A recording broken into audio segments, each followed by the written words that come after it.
Bueno, bienvenidos nuevamente. Hoy vamos a estar viendo Historia del Cristianismo, número 6.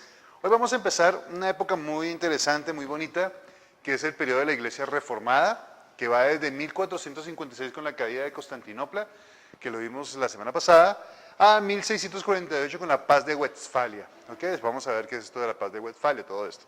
¿De acuerdo? Este es el periodo interesante porque es cuando los cristianos empiezan como a traer su grito, como decirlo, de independencia, de corrección de los problemas que había en la iglesia hasta ese entonces, ¿de acuerdo?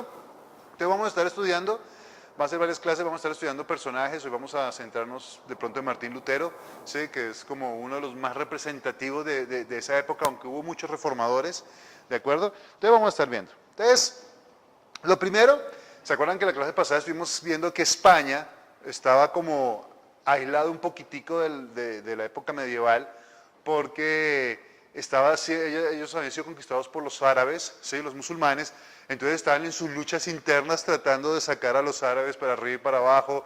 Los árabes, ustedes uno va viendo la historia, tomaban más, tomaban menos, pero estaban ahí, ¿de acuerdo? Entonces la influencia árabe en España es muy grande, ¿sí?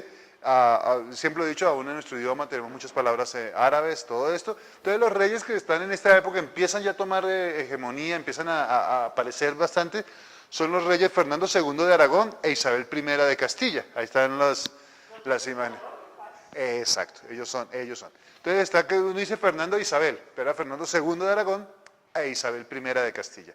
Isabel parece que fue una estadista espectacular, parece que era la cabeza del reinado, era ella. Entonces, ¿qué es lo que pasa con ellos? Lo primero que sucede es que en enero de 1492 los reyes toman control sobre el reino de Granada. Ahí se ve la imagen de Granada, que fue el último bastión árabe que tuvieron ahí en España, ¿de acuerdo? Los árabes llegaron a manejar casi toda España y después empezaron a empujar hasta que en 1492 toman esta parte del reino de Granada, ¿de acuerdo? Ahí se ve, perdón, acá se ve esta parte del reino de Granada, aquí está ya ese es el estrecho de Gibraltar, ¿no es cierto? Si no estoy mal, del mar Mediterráneo. Entonces acá ya queda África, esta parte es de África. Entonces ya los empujaron y los reyes tomaron esta parte, algunas islas de la parte acá del Mediterráneo, África. Entonces decían que habían conquistado esto por la gracia de Dios, porque ellos siempre fueron católicos y ellos siempre estuvieron con Dios. Entonces Dios les premió dándoles todo este reino y sacando a los musulmanes. ¿De acuerdo? Entonces, ahí aparece un personaje muy interesante que es Cristóbal Colón. Curiosamente, viene el Cristóbulos Colón, que es paloma que va con Cristo, quiere decir el nombre de Cristóbal Colón. Bastante interesante. Entonces, firman con Colón unas capitulaciones que llaman las capitulaciones de Santa Fe. En estas capitulaciones hay cosas muy interesantes. Una, le daban casi el 50% de las riquezas que consiguiera Colón en ese viaje. Sí, casi el 50%, o sea, era demasiado. Además de eso, les daba el virreinato, ¿cómo se dice? Ahí dice, les daba el virreinato a perpetuidad. O sea, que sus hijos, los nietos, los bisnietos iban a ser virreyes de la región que él llegara. ¿De acuerdo? Entonces, yo siempre me pregunté por qué agarraron y metieron a Colón en la cárcel. Porque se acuerdan que él terminó en la cárcel. Les digo, claro, lo que pasa es que era demasiada plata y demasiado territorio, entonces no les convenía, tuvieron que inventar algo. Tendríamos que verlo con los historiadores, ¿no? Pero siempre mi pregunta era por qué lo terminaron metiendo en la cárcel. Entonces firman, mire, este precisamente son las capitulaciones que firmaron, estas son las originales. Entonces pasa algo muy interesante, además de que conquistan España, sacan a los musulmanes, los reyes españoles empiezan a tener ese dominio sobre América, sobre el nuevo continente, ¿de acuerdo? Entonces el poder que tuvieron esos reyes fue muy, muy grande. Entonces ellos empezaron a trabajar. Vamos a ver más adelante que más adelante hubo papas católicos, papas españoles, ¿sí? Porque empezaron a tener mucho dominio. Este personaje que está acá es el nieto de Isabel, Carlos I de España, ¿sí? Carlos I de España fue el rey sobre España, pero algo curioso que tiene él es que también fue rey sobre Alemania. Y es conocido como Carlos V en Alemania y Carlos I en España. ¿De acuerdo? Entonces, él tomó el imperio sacro germánico y tuvo control sobre él. Más adelante vamos a ver algunas cositas interesantes. Mire, acá se ve un mapa de cómo era el reino de España en aquella época. Felipe II, que fue el sucesor de Carlos, dijo, mi reino no se pone el sol, en mi reino no se pone el sol. Porque cuando el sol se iba a ocultar acá, había luz aquí. Y cuando se iba a ocultar acá, miren, tenían toda esta parte de América, la roja, tenían esa parte de España, si ven todo lo que estaban dominando, parte de África, tenían parte de las Filipinas, Australia, miren todo, o sea, los españoles realmente tuvieron mucho poder. Uno a veces no capta, porque uno solo piensa, no, estaban acá y acá en América, para de contar. No, ellos tenían demasiado poder. Ahora, pensemos que Carlos V, que era el mismo Carlos I, era el emperador o el rey sobre Alemania. O sea, siempre nosotros hemos visto a Alemania como un imperio poderoso y era poderoso. Entonces, fíjense que estaba manejando mucho territorio, por eso es que está acá en el mapita que se ve España y se ve esta parte de Alemania. Él estaba manejando mucho territorio en Europa y tenía mucho poder. ¿De acuerdo? Entonces, mientras tanto, el resto de Europa era un desastre. ¿De acuerdo? La corrupción, había una crisis espiritual impresionante en Europa. El papado era sinónimo de corrupción, que lo estuvimos viendo en la clase pasada, como todos estos papas, en esta época, mire, esta imagen que puse acá, es el de esta serie que se llamaba los Borgia.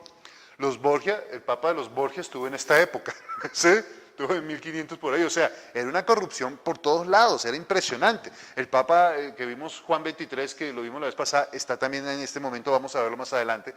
Entonces, era horrible lo que estaba pasando en el resto de Europa, ¿de acuerdo? Miren, tan complicado era que en Checoslovaquia se predicaba solamente 4 veces en el año. O sea, allá la gente, los católicos allá, escuchaban solamente 4 misas en el año. Nada más, o sea, ¿qué espiritualidad deberían tener? Ninguna. El clérigo estaba alejado de las personas.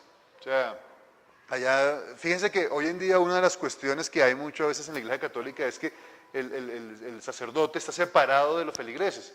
Entonces no hay esa comunión de que voy a comer en la casa de él, que voy a hacer lo uno, lo otro, sino lo han tratado de cambiar, pero no lo logran cambiar a la medida que debe ser, porque siempre por el sistema jerárquico que manejan se separa, el pastor se separa de las ovejas, que eso sucede por ejemplo en las iglesias cuando hay mucha jerarquía, hay grandes, ustedes van a una iglesia grande para sacarle cita al pastor, a veces ni se la dan. Te dice, no, tiene que ir primero con su líder de celular, con su líder de grupo, con su líder no sé qué. Dije, yo quiero hablar con mi pastor. No puede, por ahí en 6 meses. ¿Sí? Entonces, eso es algo complicado. Muchos empiezan a estudiar las Sagradas Escrituras. Acuérdense que uno de los papas había prohibido la lectura de la Biblia. Los únicos que podían estudiar la Sagrada Escritura eran los sacerdotes. Pero entonces, muchos empiezan a estudiar los escritos griegos, hebreos, porque se acuerdan que cuando Constantinopla cayó, católicos ortodoxos tuvieron que emigrar a Europa, yo les dije, y llevaban partes de la Biblia. Sí, entonces empezaron a estudiar con estos nuevos que llegaron, empezaron a estudiar otra vez la Biblia, que eso yo les dije la vez pasada, que se dio para que la reforma protestante se diera. ¿De acuerdo? Miren, en los siglos XIV hubo 5 concilios para reformar la iglesia. La gente estaba muy entusiasmada, decían, sí, lo vamos a arreglar, vamos a salir de este hoyo negro, pero realmente nunca pudieron llegar a lo que la gente quería, aunque la gente estaba muy entusiasmada, nunca pudieron solucionar ese problema que era muy grave en la iglesia, ¿de acuerdo? Entonces en esta época aparecen unas personas que se conocen como los doctores de la iglesia. A medida que vayan estudiando van a ver que todos estos reformadores eran profesores de la Universidad Católica, eran catedráticos, eran rectores de universidades, o sea, era gente muy preparada. ¿Sí? No era cualquier persona, sino eran los estudiosos los que tenían la forma de demostrar que estaban haciendo. Entonces, uno de los primeros reformadores que hubo, fue Juan Wycliffe, que era inglés, 1320-1384, fíjense que estamos un poquitico atrás, unos años atrás, del periodo que estamos trabajando. Él fue traductor, teólogo y reformador inglés. ¿Listo? Él tradujo, más adelante van a ver, él tradujo, si no estoy mal, la Biblia al inglés, ¿de acuerdo? Miren, Juan Wycliffe, ¿sí? Inició un movimiento llamado el de los Lollardos, ¿ok? Entonces era el movimiento que él trabajaba. Miren lo que decía, entre las doctrinas propugnaba que la devoción era un requerimiento para que un sacerdote fuera de verdad. ¿Sí me entienden lo que está diciendo? O sea, si tú vas a ser un hombre de Dios, tienes que tener vocación. Eso no es porque es un negocio, porque ustedes han escuchado en el argot de la gente, uy, no, montemos una iglesia que eso da plata. Pues en aquella época era literal, ¿sí? Entonces la gente decía, no, me tocó, vas a ser sacerdote, que es un buen negocio. O sea, no era porque tuviera un llamado de Dios para servirle, sino porque era un negocio y era la forma de que podía conseguir plata, ¿de acuerdo? Pues el poder religioso y la autoridad resultaba de la devoción y no de la jerarquía eclesiástica. O sea, decía, si tú tienes autoridad, poder es por ese llamado que tienes, no porque alguien te dijo que tú lo vas a tener y punto. ¿Sí? También decía, enseñaba que la iglesia cristiana era la iglesia de los salvados. O sea, que es el problema que llegamos. Estaba hablando con mi esposa, pensando en unas iglesias que conocemos. Yo le decía, hay una iglesia que conozco que no creo que ninguno sea salvo. ¿Sí? Porque, ¿cómo? No, en Colombia. No acá ni en Bogotá. Y uno dice, oye, es aterrador porque tú llegas y ves a la gente y la gente no tiene salvación. O sea, ¿cómo sabes eso? Tú llegas y hablas la palabra de Dios y parece que estuvieras tirando una pelota contra la pared. Rebota. No le entra a nadie. Como que, ping, ping, son de piedra y rebota. No hay salvación porque el Espíritu Santo no está en ellos obrando para que la palabra sea verdad en sus vidas. Entonces uno dice tenaz. Entonces él decía, la verdadera iglesia es la de los salvados. Esa es la iglesia. O sea, puede haber mucha gente acá en la membresía, pero los que son salvos son los que son la iglesia. Los otros no. Es lo que nosotros hablamos hoy en día, ¿no? Pero ojo, lo importante es que Wycliffe lo dijo en una época en que todo decía lo contrario. ¿Sí? Sigue acá. Queriendo dar a entender que la verdadera iglesia de Cristo estaba constituida por la comunidad de los fieles, que tenía mucho en común con la iglesia oficial, pero que no era lo mismo. Buscaba también eliminar las leyes que limitaban el salario de los campesinos. Mira, estaba abogando por la gente pobre. ¿Sí? Abogaban por la pobreza apostólica. ¿Qué está diciendo?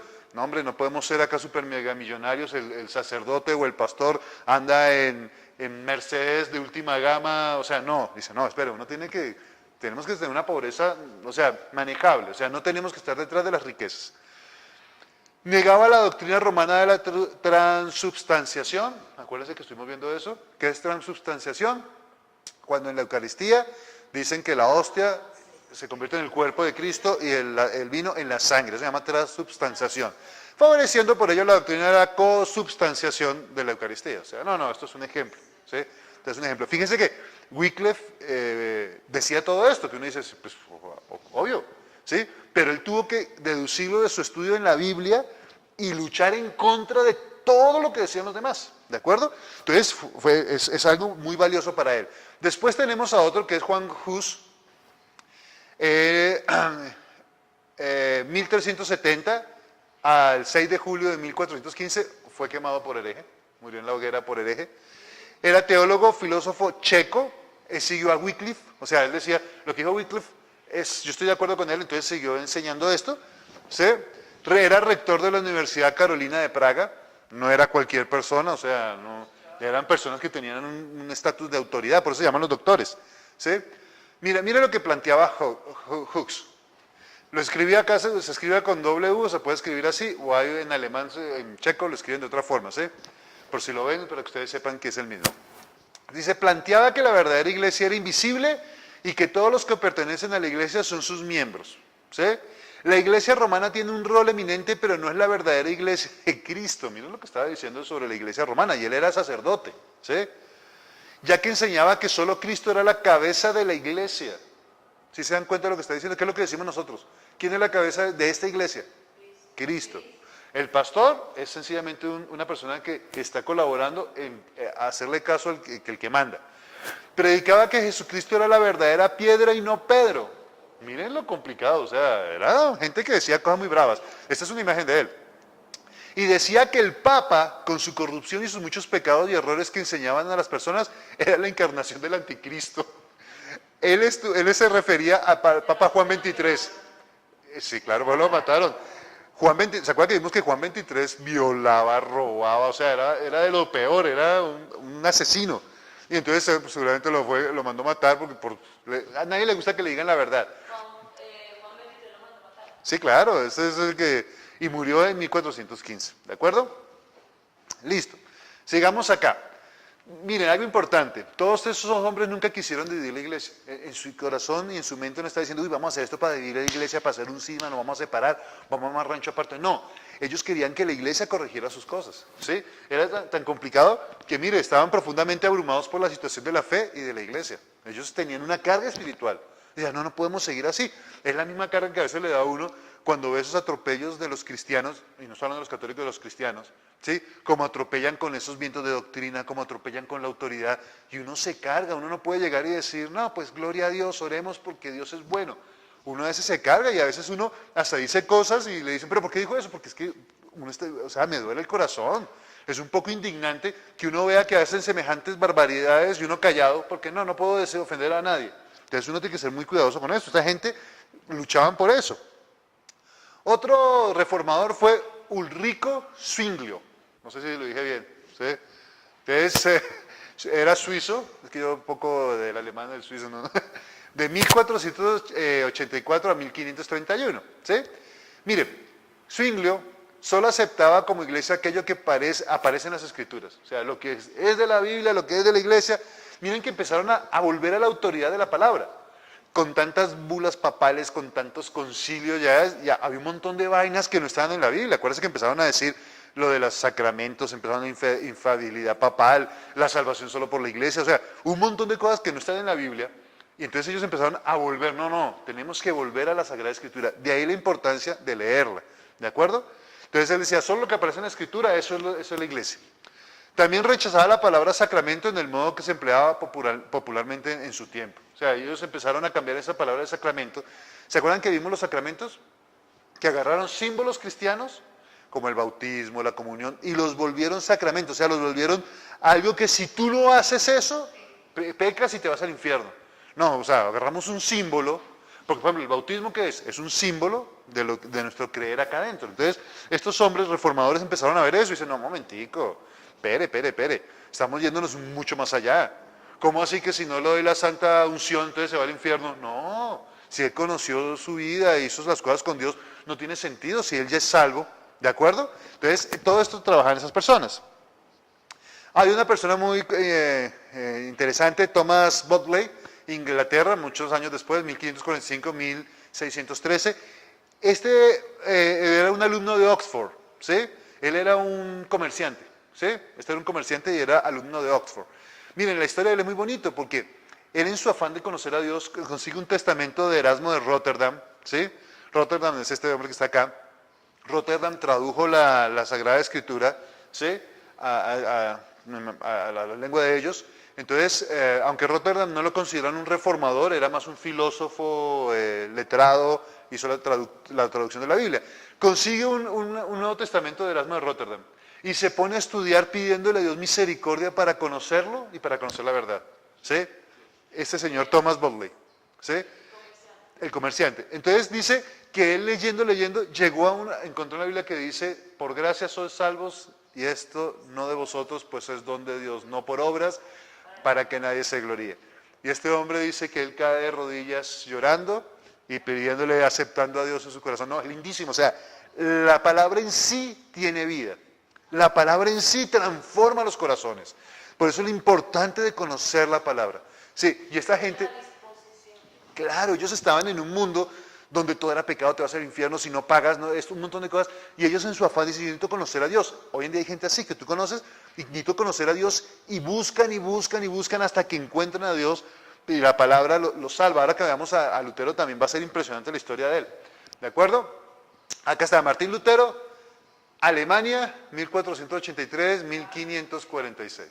¿Sí? Entonces, Martín Lutero. Lutero, que es uno de los reformadores más conocidos, que la gente le da más importancia porque es como más revuelo. Sí, los otros iban haciendo sus cositas, pero este pudo ir un poco más allá. Claro que todos tenían cosas que ver y todos tuvieron importancia en su debido momento. Entonces él fue un fraile y teólogo agustino. ¿De acuerdo? Mire, esta fue la casa donde él vivió hasta los 17 años. O sea, no eran personas pobres. Yo puse esa porque me pareció curiosa, una casa muy linda. ¿Sí? No eran personas pobres y entonces ellos eran las personas que podían llegar al clero. No cualquiera podía ser sacerdote. ¿Sí? No un campesino allá, no, yo quiero ser sacerdote. No, tenían que saber leer, escribir, un montón de cosas, tener plata para las universidades, para todo esto. ¿Sí? Martín Lutero tenía algo, buscaba el perdón de sus pecados. Martín Lutero se sentía pecador, se sentía que él no era digno de estar frente a Dios y que necesitaba esa salvación a como dé lugar. Entonces, él hace todo lo posible para buscar la salvación de su alma. A mí me parece que se flageló, hizo todo las costumbres que tenían. Él se mete con los agustinos porque necesitaba meterlos en claustro y empieza a buscar a Dios, y en ese afán de buscar a Dios hizo cosas seguramente mal hechas y desesperado por eso. Miren, cuando le decían que buscara a Dios, ¿saben qué respondía él? Dice, no puedo acercarme a un Dios ya que Él me condena. O sea, se sentía condenado al acercarse a Dios porque era un pecador. Miren, era chistoso porque a las 2 de la mañana despertaba el padre confesor y le decía, padre, necesito confesarme, perdóneme porque he pecado. Entonces le decía, ¿y qué pecaste? Dijo, no, es que miré en el almuerzo de ayer, miré con codicia el pollo de mi compañero fraile. Entonces estaba escuchando al maestro y decía, no, pues a uno le parece risa, ¿no? Porque uno dice, pues, miró con codicia el pollo. No, y despertaba el tipo a esa hora para que lo confesara que sentía pecador. Y entonces decía, a nosotros nos parece gracioso, pero desde un punto de vista, él sí entendía lo que era pecado. Porque O sea, deseaba el bien del otro. no, estaba... Lo mire, que tiene el otro. sí, no, y fíjense que nosotros, por eso yo estaba aterrado, porque es que en la iglesia cristiana a la gente le es fácil pecar, ¿sí? Es duro, o sea, estamos en la iglesia y es fácil mentir, es fácil decir groserías, es fácil adulterar, es fácil robar, o sea, a la gente le es muy fácil pecar. Y porque es un Dios de gracia y ese es el concepto que tenemos un Dios de gracia, y aleluya, y que pues, ay, Dios me ama, perdóname, Señor. Martín despertaba antes de las 12 para... A las 2 de la mañana para que lo confesara. Miren, o sea, él estaba en un punto muy peligroso, porque podía pasar de la crisis al odio.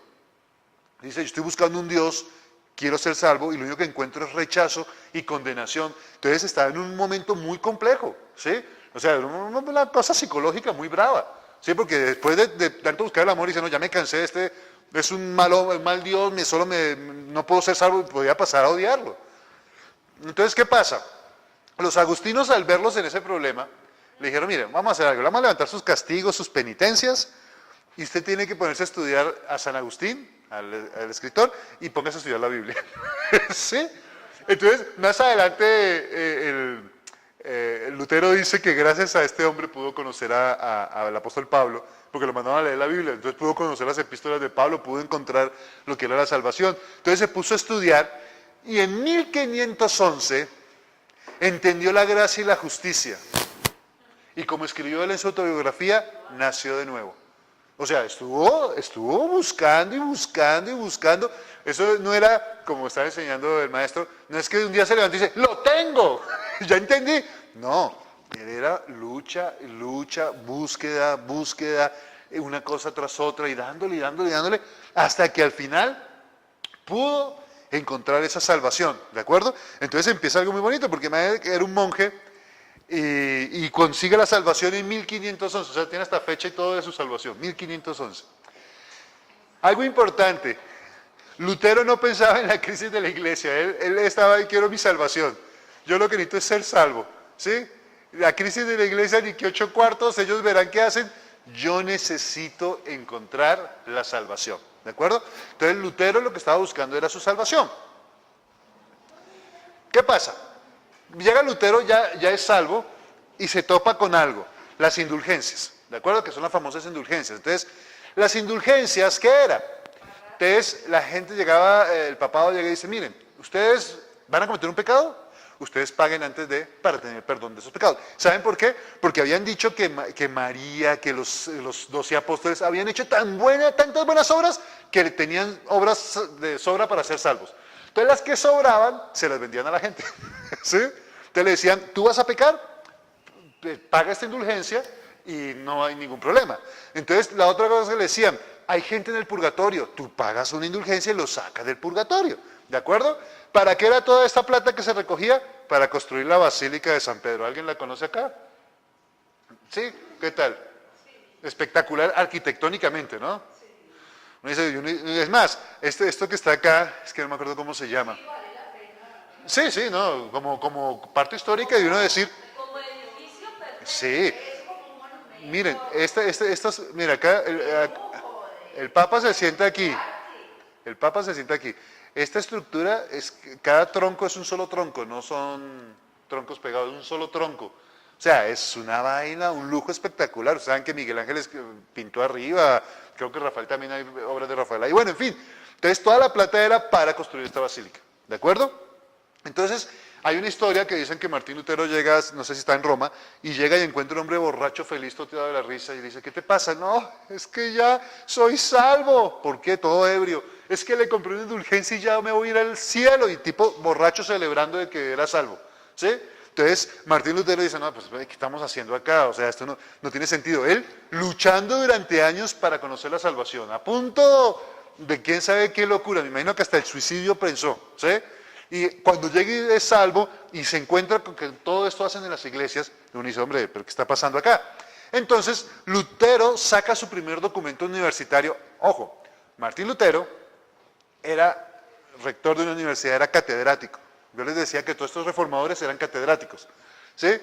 Saca un documento para debatir con los estudiosos y él todo feliz dice, no, vamos a traer el documento y vamos con mis colegas y con los profesores vamos a verlo, y cuando llega nadie fue, ¿sí?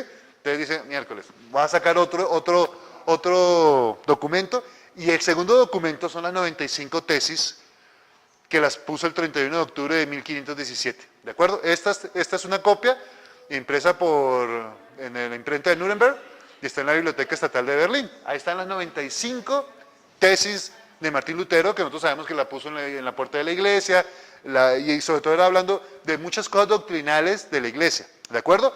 El Papa, más adelante vamos a ver que el Papa le decía que se retractara de 41 tesis que estaban ahí, que no estaban de acuerdo, seguramente estaba hablando de toda la indulgencia, de la salvación por gracia, de la infalibilidad papal. Tendríamos que estudiar un poquitico a fondo cuáles eran, pero eso es lo que saca Martín Lutero. Y estas 95 tesis hacen estallar la reforma protestante en Alemania, ¿de acuerdo? Algo importante, la venta de indulgencias baja. O sea, uno llega y mira, dinero. O sea, siempre lo que está detrás de todas las cosas es poder y dinero, ¿sí? Si no le tocas el poder y dinero a la gente, todos felices. Donde le toca el poder y el dinero, ahí empieza el problema, ¿de acuerdo? Entonces bajan las ventas de indulgencia, entonces nos quedamos sin plata para construir, entonces empiezan a sufrir por ese lado, ¿de acuerdo?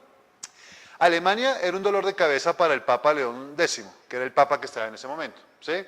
Entonces, ellos ven que Lutero empieza a traer estas tesis y empieza a traer esta reforma, entonces lo empezaron a juzgar como hereje, pero tuvieron que detener el juicio, porque el emperador Maximiliano o el rey Maximiliano acaba de morir, este es Maximiliano, y deben buscar sucesor. Entonces los alemanes dijeron, momentico, antes de que, más importante, es buscar el sucesor que juzgar a Lutero, ¿sí?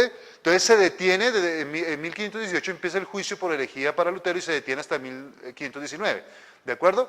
Hasta que escoge el nuevo emperador. Ahora, Federico III de Sajonia, este que está acá, era el preferido del Papa para ser el nuevo emperador, el nuevo rey del imperio sacro, el sacro imperio germánico, ¿de acuerdo? Pero ¿qué es lo que pasa? Que Federico III era defensor de Martín Lutero. Ojo, según estuve estudiando, Federico nunca conoció a Martín Lutero, pero lo defendía. Es más, solo al final de sus vidas aceptó las 95 tesis de Lutero, pero él lo defendía, seguramente porque tenían, o sea, hay que profundizar un poco más, es muy interesante, lo que pasa es que es mucho tema para ver. Pero él lo defendía. Entonces, dicen, tienen que entregar a Lutero a Roma para ser juzgado. Yo le dije, un momentico. Lutero es alemán, las ropas sucias se lavan en la casa. Entonces tienen que juzgarlo en Alemania y tienen que, bajo las leyes acá en Alemania y todo esto. Entonces, Federico nunca entregó a Martín Lutero. Es más, después vemos que hacen un concilio para exponer sus cosas. Entonces, Federico se niega a entregar a Lutero. Federico declina de su postulación a ser rey, emperador de Alemania, y vota por Carlos V, que ya vimos que Carlos V es el mismo Carlos I de España, ¿de acuerdo? Que era nieto de la reina Isabel, ¿ok? Entonces, sigamos acá. Ahora viene 1521, la dieta de Worms. A mí me gusta ese nombre, la dieta. Entonces, la dieta dice acá, la dieta fue una asamblea de príncipes del Sacro Imperio Romano Germánico, llevado a cabo en Worms el 28 de enero al 25 de mayo de 1521, fue precedida por el recién nombrado emperador Carlos V de Alemania. Entonces, en este lugar llaman a Lutero buscando, o sea, ya el Papa en este momento había sacado un edicto excomulgando a Lutero, entonces venía de acá para defenderse, lo citaron ahí, para defenderse, y el Papa estaba esperando que Lutero dijera, bueno, me retracto. Lutero, ¿qué fue lo que hizo? Mira, acá está una imagen de esa dieta de Worms. Lutero se paró y dijo, qué pena, yo no puedo retractarme de esto, y lo hago más enfáticamente, y parece que fue como violento, ¿sí? Y lo hago enfático, yo no voy a retractarme y que Dios me ayude. Entonces, miércoles, el Papa definitivamente, el Papa León X, excomulgó a Lutero el 3 de enero de 1521 mediante la bula Decem Romanum Pontificium. Esta es una imagen de la copia de la portada de la bula, ¿de acuerdo? Entonces, ¿qué pasa? La ejecución no se llevó a cabo, ¿por qué? Porque Federico estaba protegiendo a Lutero.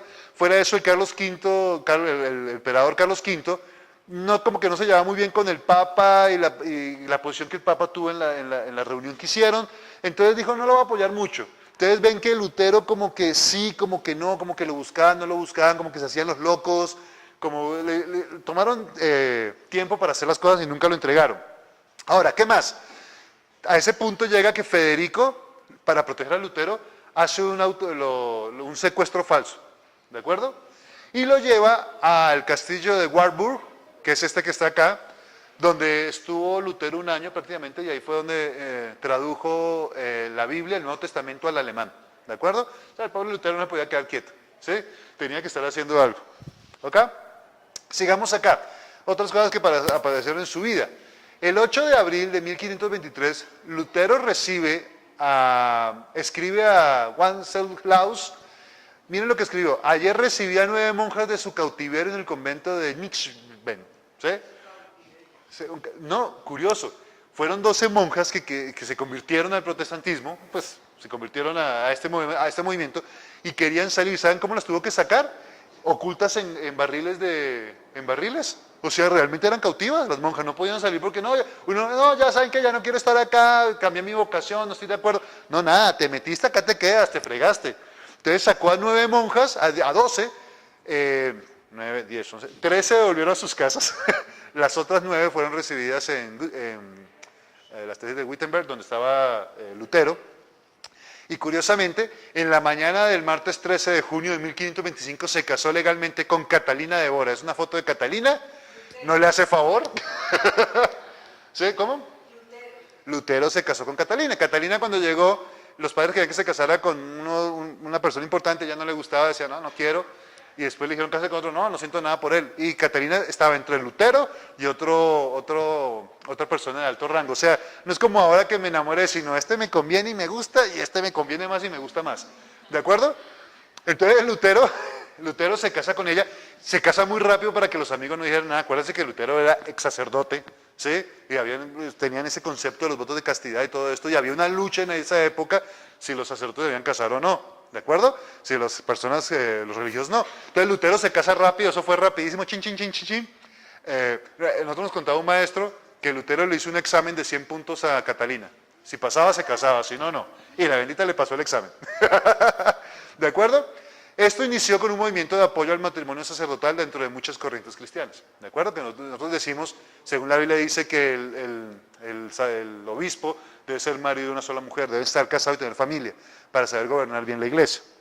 Ok, el 18 de febrero de 1546 muere Lutero, ¿de acuerdo? Uno está leyendo sobre la muerte y es algo muy bonito, porque él estaba enfermo, fue a hacer unos negocios que habían en su tierra. Entonces, unos negocios, no, había unos problemas con unas minas en el lugar donde él vivía, había nacido, entonces estaba tratando de solucionar ese problema con las minas. Y él llega y se enferma, cae en cama y sabe que la muerte viene, ¿no? Y se arropa, parece que murió a las 2 de la mañana. Y los que estaban al lado le dicen, Lutero, ¿eres salvo? Y decía, sí, yo sé que soy salvo. Y yo estoy bien con mi Señor. O sea, es una muerte tan bonita que uno dice, oiga, qué lindo. O sea, saber y estar seguro en mi lecho de muerte y no estar nada triste ni preocupado de qué hice o no dejé de hacer, sino él muere ahí. Entonces, ¿qué pasa? Dijo Lutero en su lecho de muerte que el concilio de Trento llegó demasiado tarde. Este concilio fue del 45 al 63, y el concilio de Trento era para solucionar todos estos problemas que tenía la iglesia, este cisma que tenía la iglesia con los protestantes, ¿sí? con este despertar, esta reforma protestante, ¿de acuerdo? Pero ese concilio es conocido como el concilio de las 400 maldiciones, ¿sí? Entonces, ¿qué eran? Si tú no crees que María es la madre de Dios, maldito eres. Si tú no crees que el Papa es infalible, maldito eres. O sea, son 400 maldiciones que dan. Entonces esto, en vez de unir a la iglesia, terminó de ser la piedra que separó a la iglesia católica de la iglesia protestante. ¿De acuerdo? Algo importante, Martín Lutero nunca dividió la iglesia. El que la dividió fue el Papa Pío X, que fue el que los comulgó y el que hicieron todas estas cosas. O sea, la misma iglesia se encargó de dividirlas. Yo les decía un rato que los reformadores nunca quisieron dividir la iglesia. Solo querían arreglar la iglesia. ¿Sí? Entonces, pasa todo esto. Entonces, vamos a dejar hoy hasta acá. ¿Sí? Porque vamos a seguir viendo otros reformadores en esta época. Vamos a estar viendo a Calvino, vamos a ver viendo lo que ellos enseñaban, lo que no enseñaban. También vamos a ver un poquito de los papas que estuvieron en esta época, para llegar ya a la última etapa de la iglesia. O sea, queremos demorarnos un poco acá para entender todo este mover de la reforma. Además, tenemos que tocar un poco Estados Unidos, ¿sí? Porque en Estados Unidos tiene también ese avivamiento que ustedes ven, que los colonos americanos eran refugiados cristianos de sus países. O sea, yo les contaba que muchos, los cuáqueros llegaron a Estados Unidos en el Mayflower, era huyendo de la persecución religiosa que tenían en Inglaterra. Entonces ellos llegan acá con conceptos cristianos, con bases cristianas, a formar una nueva nación. Sea como sea, y eso lo podemos ver, Estados Unidos tiene muchos problemas, pero uno ve lo que es fundar una nación bajo los conceptos, parámetros bíblicos, y lo que es formar una nación bajo parámetros que nos pasó a nosotros como la Iglesia Católica, que era muy complicado. Ustedes siempre lo dijimos acá, ¿quiénes son los que vinieron no a colonizar, sino a conquistar América? Los ladrones, los malos. Entonces uno ve un país que uno dice, miércoles, qué diferencia. En Estados Unidos el americano no tiene la malicia indígena que tenemos los latinos. Que decimos, no, la malicia indígena, es una vergüenza decir la malicia indígena. Allá los que han estado se dan cuenta que el americano protestante es muy inocente. Entonces tú le dices, no, es esto, y él dice, sí, y tú le puedes estar engañando. A mí David me fascina el cuento de David, que estaba hablando con un hombre para comprarle unos productos, y le dice, ¿cuánto cuestan los productos? $10. $10 no sale más barato. $10 si tú lo vas a comprar para negocio propio, pero si tú eres una empresa y lo vas a vender, te los dejo a $9. Entonces yo digo, pues ¿qué es lo que dice uno desde el otro lado del teléfono a miles de kilómetros? No, para negocio, ¿sí? ¿Cuánto necesitas? 2. Pero ellos dan por hecho de que la persona está diciendo la verdad, por todos estos conceptos y todas esas cosas que ellos manejan en su formación. ¿De acuerdo? Entonces, quiero también ver un poquitico de estas enseñanzas de lo que ellos decían, cómo vivían, para que nosotros podamos entender el por qué estamos hoy acá. Yo un día les dije, cuando estemos viendo estos avivamientos, que quiero tocar un poco de avivamientos, que uno dice, ay, oran por la persona y la persona se cae y tiembla, ay, eso es algo nuevo, ¿qué va nuevo? Eso pasó en 1700, ¿sí? Eso pasaba desde aquella época, no es nada nuevo. Son cosas que han pasado y que Dios permite de vez en cuando, pero a veces la gente se olvida de la importancia, y que es lo importante, no las señales, sino la palabra y la doctrina. Las señales ayudan a eso, pero a veces la gente le da más importancia a las señales que a lo que mismo dice la Biblia. ¿De acuerdo? ¿Alguna pregunta hasta acá? ¿Listo? Ok, vamos a dejar hasta ahí.